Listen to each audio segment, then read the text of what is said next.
Welcome to the program. We are the team responsible for the third part of the book by Samuel Huntington Hall. The Emerging Order of Civilizations. And our chapter is the sixth. Cultural reconfiguration of global politics. And please, feel comfortable. Don't fall asleep and pay close attention. Because this is the Clash of Arguments.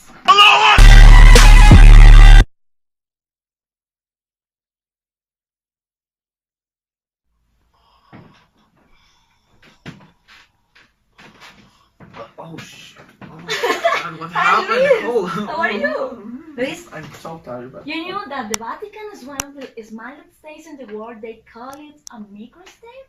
Well, yes, I did. In fact, this is also all related to the thesis raised in Huntington's book, where I have found an error since it's only contemplate the countries to develop their proposal on civilizations. I have noticed also that it does not complete other actors of the international system as microstates, which although they seem insignificant have established international treaties with countries of different civilizations, such as Vatican City considered the central nation of the Catholic religion. Vatican City is the only country that is not part of any integration organization regional, that the Catholic religion regional is the most important in the world by its number of believers and assemblies. So, let's take a look at the microstates and the Vatican City, the center of our hypothesis. So, let's see. Do you know which are the smallest countries in the world? Well, stay here because this is the top 10 smallest country. The microstates are considered the smallest countries in the world. Let's see.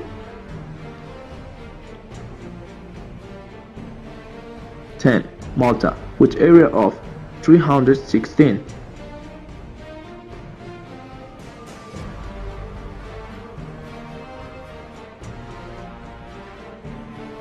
9. Maldives, with area of 298 kilometers.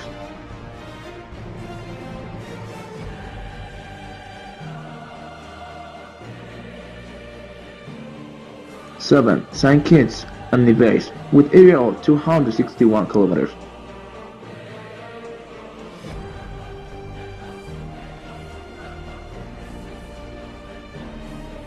7. Marshall Islands, with area of 181.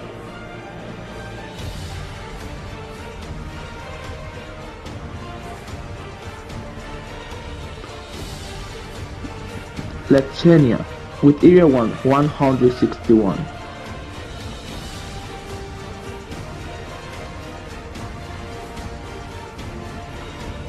5. San Marino, with area of 61 kilometers. 6.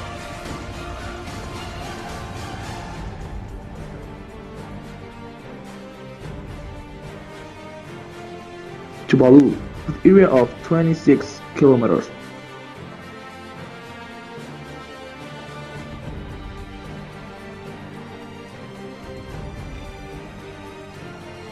Nauru, with area of 21 kilometers. 8.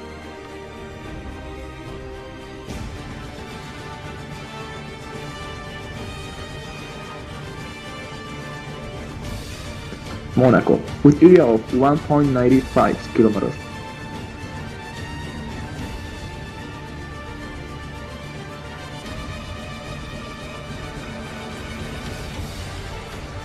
9. And Vancouver City, with area of 1.44 kilometers. The state of the Vatican is a microstate with the same capabilities and powers of any country in the world.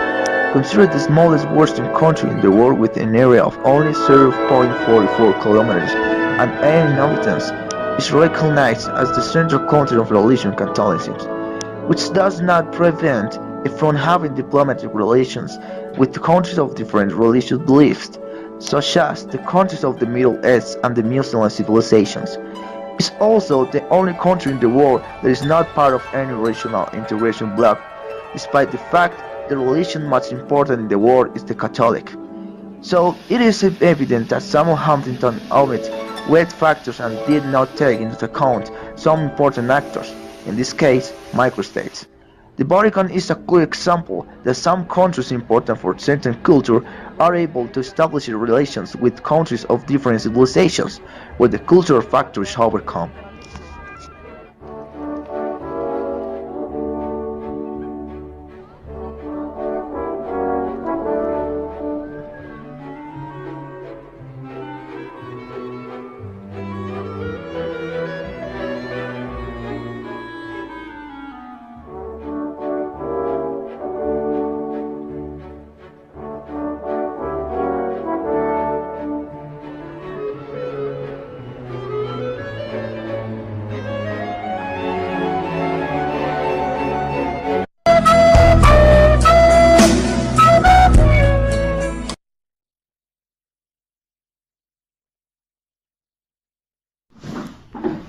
Hi, Nicole. Hi.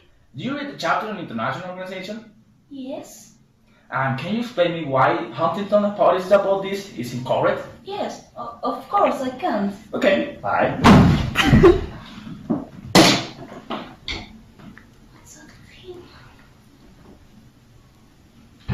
Huntington thesis say that the international organizations will succeed if the members of the organizations are of the same civilizations and their cultures are similar. On the other hand, the field action of the organizations that are of different civilizations are limited in its activity.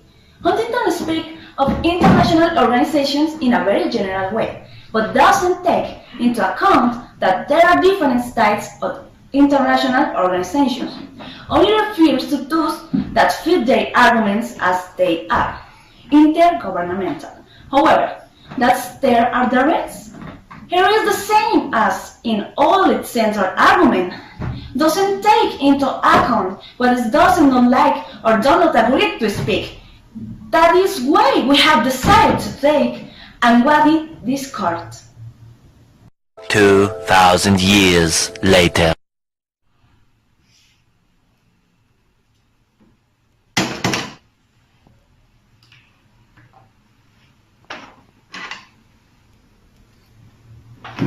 Thank you, Nicole. Bye. Much later. Nicole says that Huntington has discarded important things. I wonder what she means. I don't understand. Yes, I'm alive. And yes, I can explain you. So, our second arguments come from one of these actors of the international system, in this case NGOs, for this is necessary to answer the following. What is a non-government organization? A non-governmental organization NGO is any non-profit group of volunteer citizens which is organized locally, nationality or internationality.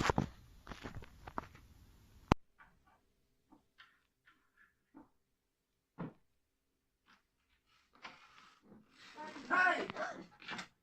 We tax orient and directed by people with a common interest. NGOs perform a variety of humanitarian service and functions, treat silences, problems to government, oversee policies, and encourage community involvement. So that is.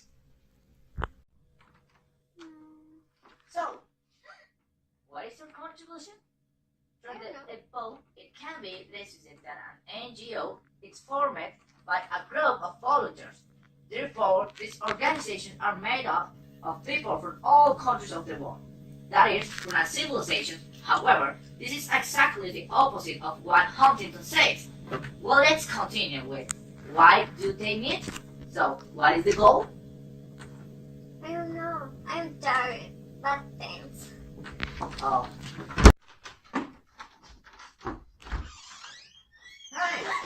Hi again. Most of them are born for human rights. NGOs almost always go for the protection of human rights, and its field of action is not limited by its members, but on the contrary, this diversity generates that the field of action of the NGO is more efficient to achieve its objectives. On the other hand, who do they help? Huntington told us that achieving a country other than Central America no one helped because they did not feel identified with them, but the NGOs don't say this. On the contrary, they are not interested in culture, civilization, the state, Its tradition and the shared objectives are the protection of human rights. If anyone in the world needs help, they will be there to do it. It's all? Okay. Yes, it's all. Okay. Thanks. You like it? You like it?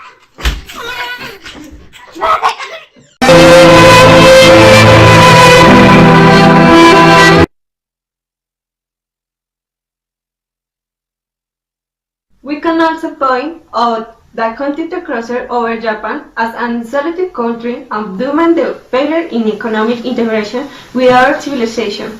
However, we can see that the Nippon country has had a successful economic integration with the Asia bloc and even more divergent civilizations such as the G8. How powerful is Japan? Well, Japan is an economic giant, but they also have a stunted military. The CIA reports that by design, they spend only 1% of their total GDP on national defense.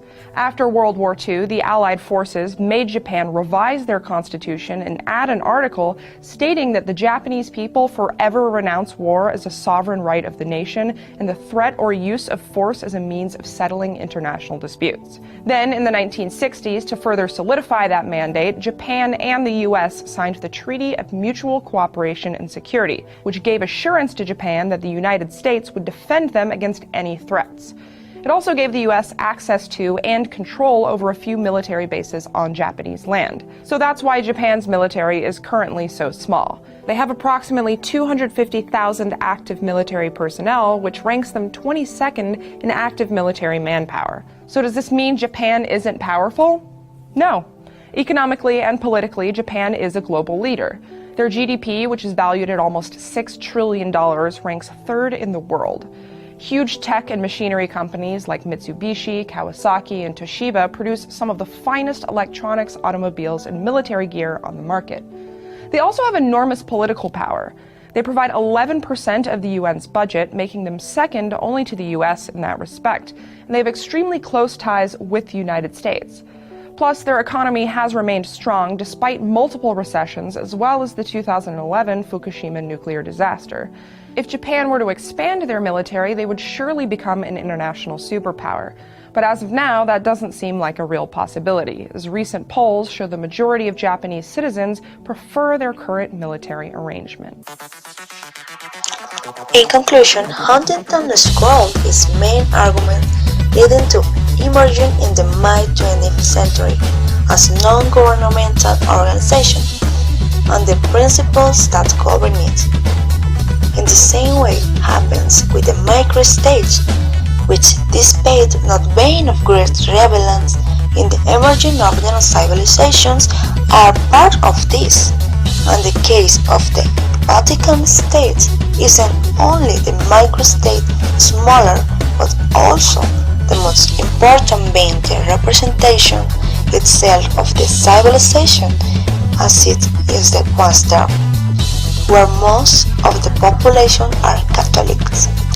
On the other hand, when he refers to isolated states, it makes a great mistake in trying to predict the fate of civilization like the Japanese. Currently, it isn't only projected to power at regional level, but also worldwide, which is totally insulated from Huntington's assumption. Well, this is all for today. Thanks for seeing us. So, that's all for today. I'm Luis, and we will have more information for you tomorrow. And please, don't forget to see us very soon. Thank you very much, and have a good day.